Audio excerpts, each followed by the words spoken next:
back to the temple.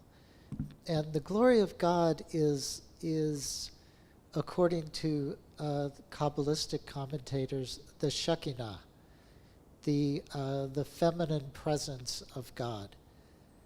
And it's coming back to the temple in this vision because it left. You know, they built the temple, they dedicated it and invoked the glory of God, which lived in the temple, and then it left. There's a vision earlier in the book of Ezekiel that talks about this. But this is a vision of it returning, of the Shekinah returning to the temple. And this is us. Again, this is the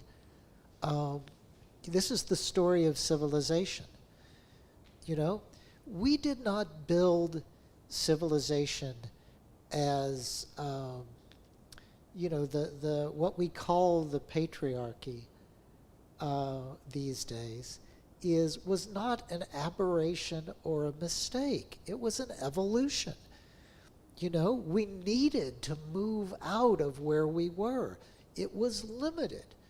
We weren't able to fulfill our potential with the way that we were interacting with ourselves and with the planet. We needed to take the next step, and the next step was living in cities, organizing ourselves hierarchically, developing our conceptual world and our languaging in the amazing way that we have and developed into all of the, technological wonders that we live with.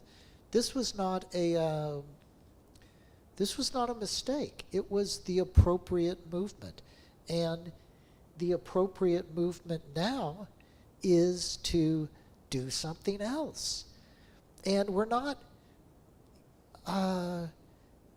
tearing down the temple. That's not what this vision is. We are rebuilding the temple and inviting the feminine presence of God into it, which changes everything. Okay.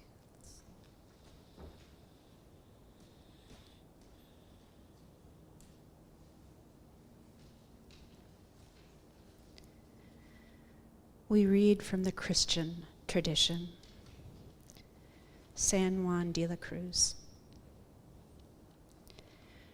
Where no knowing is, I entered.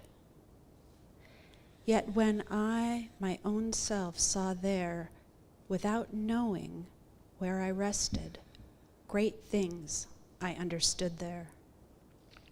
Yet cannot say what I felt there, since I rested in unknowing. All knowledge there transcending. Of peace and of holy good, there was perfect knowing. In profoundest solitude, the only true way seeing. Yet so secret is the thing that I was left here stammering. All knowledge there transcending.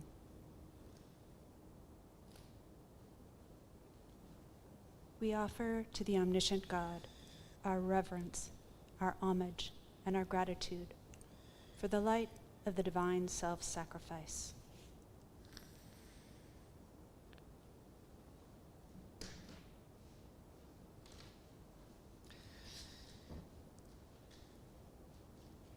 So again, this points us to a way out of our dilemma. This points us to a different way of knowing, to a way of knowing beyond our conceptual mind. One of the traps we have fallen into is to use our conceptual mind, to put faith in our conceptual mind as a method of control. And we have come to trust this as a method of survival. And we are experiencing the limitations of that belief.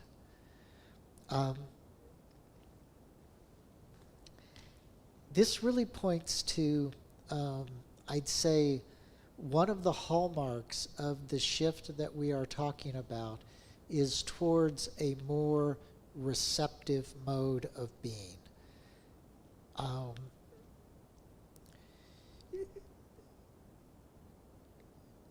To put it simply, we need to listen more. And we need to listen deeper. And we need to listen in more directions. We need to listen both to the external. We need to hear the voices that we have been ignoring. And we need to listen inwardly. We need to hear the voices that we often do not hear because they are overwhelmed by the surface activity. There's a passage in, is it in Isaiah, the passage about the still small voice? Yeah, I'm getting nods. Yeah. There's we could have picked that for the Jewish scripture. The sense where, there's a great wind and there's all these things happening out here, but the voice of God isn't there. But then the prophet finally gets down to this still small voice, and that's where the voice of God is. But in order to hear that, you have to open up to it, and you have to not be overwhelmed by everything else. This kind of listening is intentional. We have to make an effort, and we have to. It's this is part of the balance we're talking about. We have to make an effort to be effortless. We have to exercise our will to be receptive. We have to be disciplined and make place in our lives to make space. To make space where the new can be born. And this passage from St. John of the Cross points to this intuitive way of knowing that transcends our mind. Our mind is useful, but our mind cannot grasp the totality. This makes sense if you think about it, because really for us to grasp anything with our minds, we have to be outside of it. We can't be outside of the totality. But we can experience it. We can experience it at deeper levels of our being, and this is a source of deeper wisdom. These are the kind of skills that I have to believe are going to be very normal in 10,000 years, if we make it that far.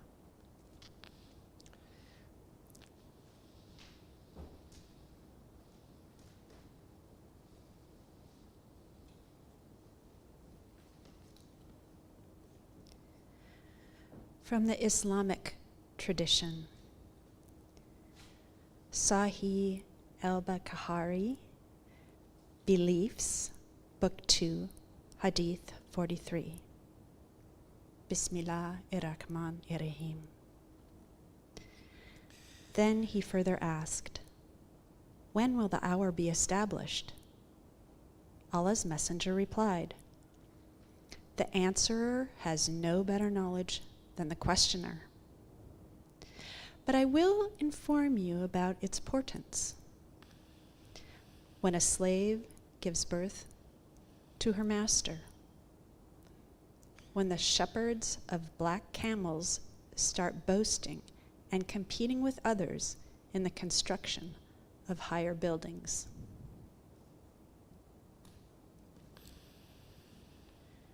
We offer to the omniscient God our reverence, our homage, and our gratitude for the light of the divine unity.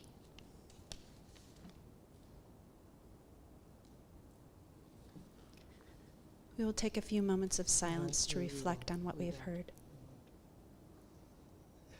Change in program, we will not do that. Thank you. We're switching the order of things up a little today. So this is from one of the most famous hadith. It's called the Hadith of Jibril, or the Hadith of Gabriel, and it's a sort of it's a little obscure, but it's an apocalyptic vision. It's an apocalyptic prophecy about, the end of time, or the last hour, or the day of judgment, or whatever you want to call it, when all becomes revealed. And I am not qualified, in a sense, to start interpreting Muslim prophecy, but I find this very evocative. Especially this sense of the end is coming when a slave gives birth to her master. Because this, again, this image is being mirrored in what's happening right now. This goes back to the Taoist reading of, that the method here of balance, of achieving balance and moving forward into creative movement, is to take the place of a servant, to take and particularly a female servant. So this is again referencing a female servant who gives birth to her master. This is all of us. This is all of us taking a position of humility and service, and we collectively will give birth to a new humanity. Again, this is not in the future. This is what we are doing right now.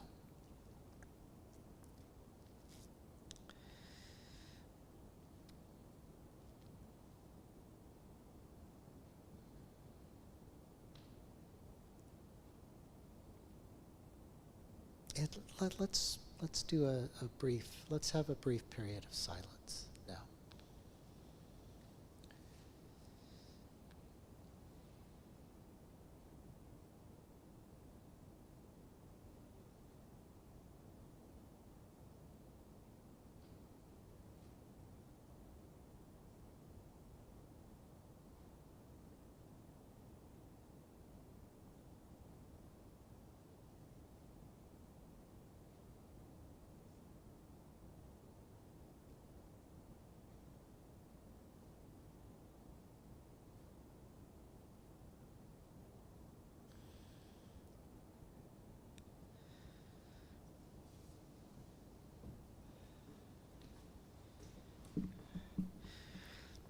So this is not something we usually say, but because it is the 101st anniversary of the Universal Worship Ritual, I want to acknowledge that we read a reading for truth in this, and we almost invariably take that reading from the writings of Hazrat Inayat Khan, not because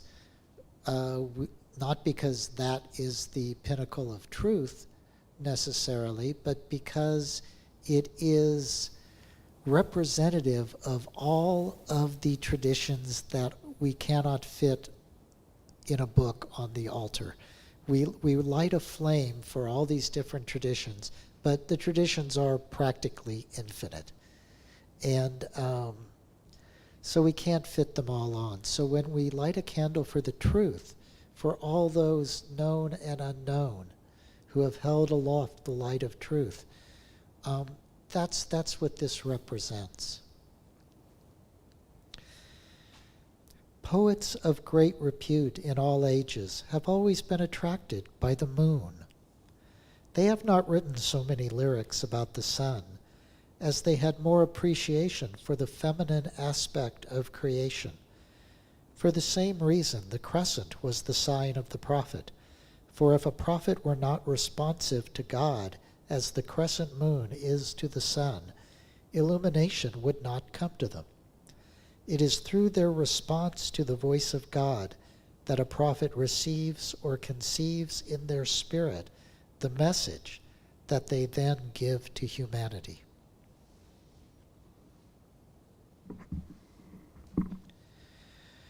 We offer to the omniscient God our reverence, our homage, and our gratitude for the light of the divine truth.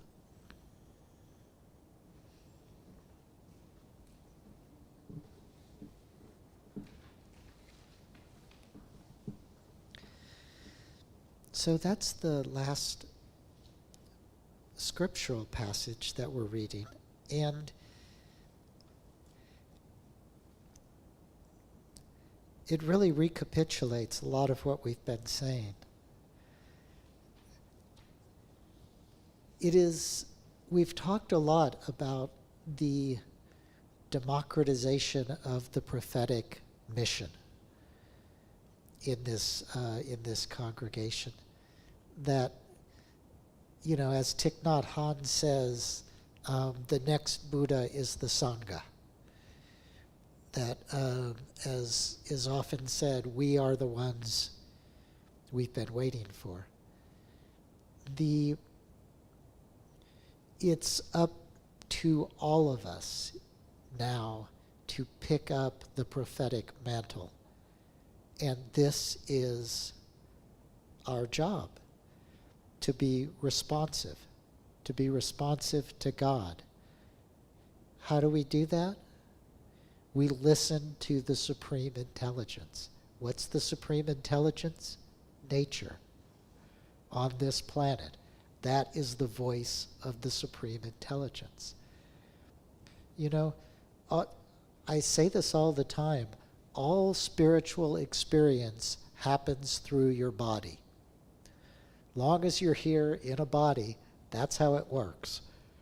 And as long as we're here on the planet, listening to the voice of nature is how we do this. Being responsive, being receptive, being open.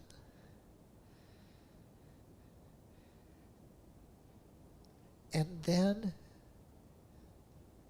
again, it's the image of the child. He says, we conceive in our spirit the message that we give to humanity. And the message is not words.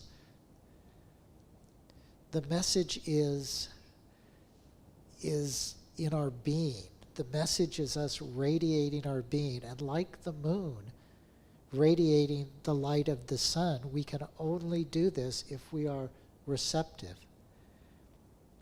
This is how we move forward, each in our own individual way, which only we know. We're the only one who can discover this for ourselves. Nobody else can tell you how to do this. Other people can tell you how to move the stones out of your path. Other people can give you feedback. But it's up to each one of us individually to figure out how we do this. So we're going to say goodbye to the people online and cut off the live stream so that we can talk freely here in the room without that being broadcast over everything. So we're going to close that section with a prayer. Join me in the second prayer. Most gracious Lord, Master, Messiah, and the Savior of humanity, we greet thee with all humility. Thou art the first cause and the last effect. the divine light and the spirit of guidance, Alpha and Omega. Thy light is in all forms, thy love in all beings, in a loving mother, in a kind father, in an innocent child, in a helpful friend, in an inspiring teacher. Allow us to recognize thee in all thy holy names and forms, as Rama, as Krishna, as Shiva, as Buddha. Let us know thee as Abraham, as Solomon, as Zarathustra, as white buffalo calf woman, as Moses, as Jesus, as Mohammed, and in many other names and forms known and unknown to the world. We adore thy past. Thy presence deeply enlightens our being, and we look for thy blessings in the future. O Messenger, Christ, Nabi, the Rasul of God, thou whose heart constantly reaches upward, thou comest on earth with a message, as a dove from above when Dharma decays, and speak the word that is put into thy mouth, as the light fills the crescent moon. Let the star of the divine light shining in thy heart be reflected in the hearts of thy devotees. May the message of God reach far and wide, illuminating and making the whole humanity as one single family in the parenthood of God. Amen. Okay.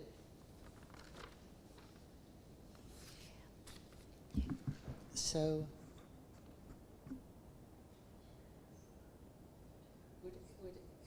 so we're offline. Do you feel it that we're offline?